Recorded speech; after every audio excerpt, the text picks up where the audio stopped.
నమస్తే. ఇన్నాళ్ళు నన్ను సపోర్ట్ చేస్తూ, ఎంకరేజ్ చేస్తూ మీ ప్రేమని నాకు అందిస్తున్న ప్రతి ఒక్కరికి కృతజ్ఞతలు.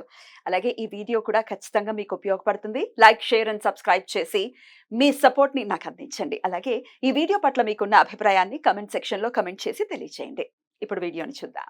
నమస్తే, వెల్కమ్ టు అవర్ ఛానల్. నేను పద్మిని. ప్రస్తుతం మనతో పాటు ప్రముఖ ఆధ్యాత్మికవేత్త, నారీసేన ఫౌండర్, దత్త ఉపాసకురాలు శ్రీమతి లతా దత్త గారు మనతో పాటు ఉన్నారు. మాట్లాడదాం. నమస్తే అక్క. జై గురుదత్త. శ్రీ గురుదత్త అక్క. ఎప్పుడు మీరు ఇంటర్వ్యూస్ కి వచ్చినా ఖచ్చితంగా స్వామి మీతో ఉంటారు. ఎప్పుడు స్వామి చరిత్ర ఈ పుస్తకం ఎప్పుడు మీ వెంటే ఉంటుంది కదా, నేను అబ్జర్వ్ చేస్తూ ఉంటాను. ఆయన పట్టుకొని తిరుగుతూనే ఉంటాను. అదే ఎప్పుడు పిల్లాన్ని మోసినట్టు పుస్తకాన్ని మోస్తాను. నేను ఆ రామాయణాన్ని మోస్తూ ఉంటాను. నేనేమో శ్రీపాదుని పట్టుకొని నాతో ఉన్నారని భావించుకొని అనుక్షణం అలా బ్యూటిఫుల్. చాలా అద్భుతమైనటువంటి శ్రీపాద్ శ్రీవల్లభ చరితామృతం. అయితే మీరు చాలా సార్లు పారాయణం చేసి ఉంటారు పుస్తకాన్ని. ఇన్ని అధ్యాయాల్లో 53 అధ్యాయాలు ఉన్నాయి. ఈ అధ్యాయాల్లో వేటి వైశిష్ట్యం, ఏ అధ్యాయానికి ఉండాల్సిన వైశిష్ట్యం దానికి ఉంటుంది ఖచ్చితంగా. కానీ ఒకటి మాత్రం చాలా మనసుకి చాలా దగ్గరగా అనిపిస్తుంది. అలాంటి అధ్యాయం ఏమైనా ఉందా ఇందులో? ఖచ్చితంగా ఉందని చెప్పాలి. దాంతోనే నా దత్తాత్రేయ ఉపాసన కూడా మొదలైందని చెప్పాలి. అదే 17వ అధ్యాయము. అందులో స్పెషల్ ఏమిటి అని అంటే, ఆ 17వ అధ్యాయంలోనే సిద్ధమంగళ స్తోత్రం ఉంది. ఎందుకు నాకు అంత ఇష్టము అని అంటే, ఈ అధ్యాయం పారాయణం చేయటం వల్ల ఎలాంటి ఫలితం వస్తుందో చివరిలో చెప్తాను. అంత చెప్పిన తర్వాత ముందే చెప్పేస్తే దాని మాధుర్యం తెలియదు కదా. ఒకటి 17వ అధ్యాయంలో సిద్ధమంగళ స్తోత్రం ఉంటుంది. ఇంకొక కథ ఏముంటుందంటే, అందులో నామానందుల వారి దర్శనం ఉంటుందన్నమాట. నేను ఎప్పుడు చెప్తూ ఉంటాను, దత్తాత్రేయ స్వామి వివిధ రూపాల్లో వస్తుంటారు, మనల్ని పరీక్షిస్తూ ఉంటారు అని చెప్తూ గుర్తుపట్టగలగాలి అని. ఇందులో ఆ కథ ఉంటుందన్నమాట. 17వ అధ్యాయంలో నామానందుల వారు ఆయన వస్తారు, పిఠాపురం వస్తారు. వచ్చిన తర్వాత ఆయన కార్యక్రమాలు ముగించి దేవతా దర్శనం చేసుకొని వెళ్తుంటే ఒక చండాలుడు, ఆయన చండాలుడు అని అంటారు, వికృత రూపంలో ఒక అతను వస్తాడు. వచ్చి కళ్ళు చింత నిప్పుల్లాగా ఎర్రగా ఉంటాయి అన్నమాట. అసలు ఆయన వేష భాష అన్ని కూడా చండాలుడు అంటే అలా అలా నికృష్టంగా కనబడతారంటారు కదా. అలాంటి రూపంలో వచ్చి ఆయనని, నామానందుల వారిని దక్షిణ అడుగుతాడు. నువ్వు నాకు గురుదక్షిణ ఇవ్వాలి ఇప్పుడు అంటాడు చాలా సీరియస్ గా. నువ్వెవరు, నేనెవరు, నేను బ్రాహ్మణుడిని, నువ్వు చండాలుడు, నువ్వు గురుదక్షిణ ఇస్తున్నావు అంటే ఆయనకు చాలా కోపం వస్తుంది అనమాట. నామానందులకా కాదు, ఈయనకి. అక్కడ ఉండే వాళ్ళందరూ కూడా గుసగుసలు ఆడుకుంటూ ఉంటారు. అందరూ కూడా ఏంటి, ఆయన ఎవరు, ఆయనతో మాటలు ఏంటి అని. అయితే నీ గురుదక్షిణ ఇవ్వటం ఏంటి అంటారు నామానందుల వారు. అని అంటే, ఈ సృష్టికి అనంతానికి నేనే, ఎవరనుకుంటున్నావు నేను, ఇప్పుడే నేను ఖండాలుగా నరికేస్తాను, నిన్ను ఖండాలుగా నరికేస్తానంటాడు ఆ చండాలు. నువ్వు గనక నా గురుదక్షిణ ఇచ్చి నన్ను గురువుగా స్వీకరించలేదనుకో, నిన్ను ఖండాలుగా నరికేస్తాను, నీ శిరస్సును కూడా ఎన్నో ముక్కలు చేస్తాను, వాటి బాధ తీవ్రత కూడా నువ్వు అనుభవించలేవని అలా భయపెడతారనమాట ఆయన. ఇంకా అనేసి వెంటనే ఆయన కత్తి తీస్తారు పొడవటానికి నామానందుల వారు. ఇంకేం చేస్తాడు, ప్రాణం కాపాడుకోవాలి కదా. అంటే వెంటనే గురుదక్షిణ తీసి ఆయనకి ఇచ్చి ఆయన కాళ్ళ మీద కూడా పడమంటారు.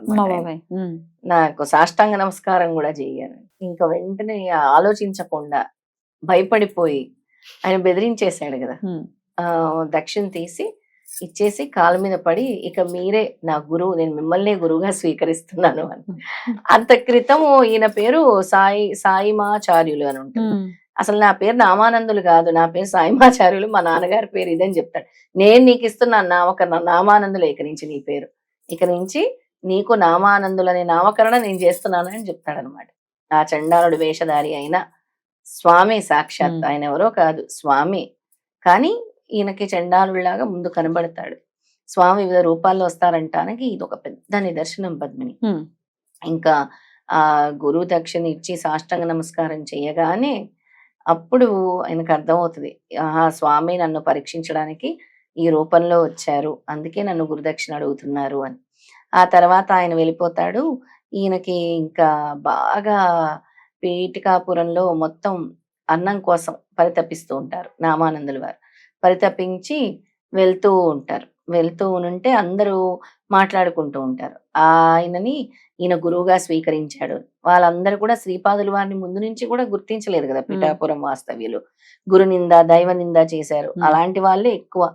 పైగా మేము బ్రాహ్మణులు అని అహంకారం, గర్వం కూడా ఊగిపోతూ ఉండేవారు వాళ్ళు పిఠాపురంలో అందరూ కూడా.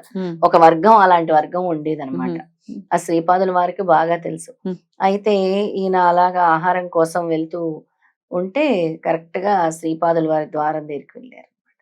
వెళ్ళి భవతి భిక్షాందేహి అని అడగగానే స్వయంగా శ్రీపాదుల వారు చిన్న పిల్లాడు కదా పళ్ళెం పట్టుకొని వచ్చి ఆయనే స్వయంగా అన్నం ముద్ద తినిపించి నామానందుల వారికి ఇక నుంచి నువ్వు దత్త నామంతోని అలాగే దత్త సేవలోని ఒక స్వామిగా నువ్వు జీవిస్తావు అని చెప్పి ఆశీర్వదిస్తారన్నమాట. అద్భుతం. అది అయితే ఈ కథ వల్ల అలాగే ఇందులో ఇంకొక కథ కూడా ఉంటుంది. ముఖ్యంగా ఈ కథ అయిన తర్వాత సిద్ధమంగళ స్తోత్రం గురించి కూడా స్వామి చెప్తారు. సిద్ధమంగళ స్తోత్రం పారాయణం యొక్క ఫలితం కూడా చెప్తూ ఉంటారు 17వ అధ్యాయంలో. అయితే కరెక్ట్ గా అదే వచ్చింది. అయితే సిద్ధమంగళ స్తోత్రము ఈ అధ్యాయము యొక్క పారాయణ ఫలితం ఏంటి అంటే సిద్ధ పురుషుల స్పర్శనాలు కలుగుతాయి, సిద్ధ పురుషుల ఆశీర్వాదం కలుగుతుంది, సిద్ధ పురుషుల సందర్శనాలు కలుగుతాయి ఈ అధ్యాయం పారాయణం చేయటం వల్ల. మనం ఎప్పుడు కూడా కోరుకోవాల్సింది ఏంటి? గురు సాంగత్యం కోరుకోవాలి, గురు అనుగ్రహం కోరుకోవాలి, గురువు మనకి ప్రత్యక్షం అవ్వాలి లేదా సిద్ధ పురుషుల దర్శనం అవ్వాలని మనం కోరుకోవాలి. అలాగా ఈ అధ్యాయం అంటే అందుకే నాకు అంత ఇష్టం అన్నమాట. బ్యూటిఫుల్. ఇందులోనే సిద్ధమంగళ స్తోత్రం కూడా సిద్ధమంగళ స్తోత్రం ఉంటుంది 17వ అధ్యాయంలో. అందుకే దీని ఫలితం ఏంటంటే, ఈ అధ్యాయం చదివే ఫలితం ఏంటంటే సిద్ధ పురుషుల దర్శన స్పర్శనాలు కలుగుతాయి, వాళ్ళ ఆశీర్వాదాలు కూడా మనకి సంపూర్ణంగా లభిస్తాయి. బ్యూటిఫుల్. మాకు ఎలా తెలుసుకోవాలి సిద్ధ పురుషుల దర్శనం కలగాలి అని చాలా మంది కోరుకుంటూ ఉంటారు.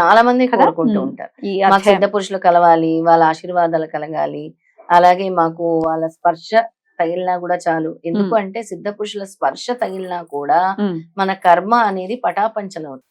అద్భుతం అక్క, చాలా బ్యూటిఫుల్ గా ఎక్స్ప్లెయిన్ చేశారు. డెఫినెట్ గా ఈ అధ్యాయాన్ని చదువుకుని స్వామి యొక్క కరుణ కృప ఖచ్చితంగా మన మీద పరిపూర్ణంగా ఉండాలి. ఆయనకి కూడా ఇష్టమైంది ఖచ్చితంగా. సిద్ధమంగళ స్తోత్రం అంటే మిరాక్యులస్ స్తోత్రం కదా పద్మిని. అనుకున్నది అసాధ్య కార్యాలని కూడా సాధ్యమయ్యేలా చేస్తారు. ఇంకా ఎటువంటి స్తోత్రాలు నువ్వు పఠించినా కూడా అంతటి ఫలితం కలగదేమో గాని సూక్ష్మ వాయు మండలంలో స్వామి వచ్చి తిరిగి వెళ్లే ఏకైక స్తోత్రం ఏదైనా ఉందంటే సిద్ధమంగళ స్తోత్రం. అద్భుతం. గత సంవత్సరం మనం 108 కూడా చాలా విజయవంతంగా పూర్తి అవ్వాలని మనస్ఫూర్తిగా కోరుకుంటున్నాను అక్క. Thank you so very much. నమస్తే. జై గురుదత్త. శ్రీ గురుదత్త.